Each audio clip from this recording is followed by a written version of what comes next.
Buster Keaton was no stranger to landing on his backside, but even he found the Steamboat Bill Jr. 1928 shoot grueling. "I took a pretty good beating," he said, which is quite an admission from a man almost addicted to high-risk stunts. The film is more violent than most. It sees Keaton jumping between paddle steamers and being tossed in the air by a storm created by gallons of water and 6 high-powered wind machines. Filmmaking was always a bruising business for Keaton. He had broken his ankle larking around on a moving staircase for the Electric House, been knocked unconscious by cannon fire on the set of The General, and even broken his neck during the shoot for Sherlock Jr. Not that he knew it until several years later. Undeterred, Keaton claimed that he never refused a stunt, however dangerous. In fact, he frequently doubled for other actors when they needed to take a fall. That's because he was a pro who had learned to land soft and withstand a few knocks from his childhood in vaudeville, playing the little boy who can't be damaged in a family act. For Keaton, it was almost second nature to quote-unquote land like a cat, using the art he called body control. Some stunts require agility, others an inner strength.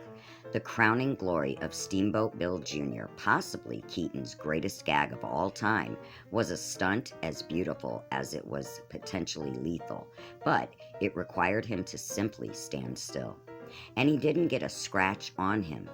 The celebrated moment in Steamboat Bill Jr. when the facade of a house drops to the ground with a 2-tone thwack, leaving Keaton serene amid the debris, relied on precise mathematics and nerves of steel. Keaton's position on the ground had to line up exactly with an open window in the top of the house. Thankfully for him, it did. More importantly, he had to be sturdy enough to trust the sums and not flinch. Far beyond the awe-inspiring evidence of his films, urban legends abound on the subject of Keaton's ability to make a good landing. For instance, there is the oft-spun yarn that he earned his nickname as an infant when Harry Houdini, no less, saw him fall down the stairs and exclaimed, "That was a real buster." More outlandishly, Keaton and his parents claimed that at just aged 20 months old, he was sucked out of his bedroom window by a tornado, spun and deposited unharmed in a nearby field. Great publicity for the act, of course, and, by coincidence, for Steamboat Bill Jr. 30-odd years later.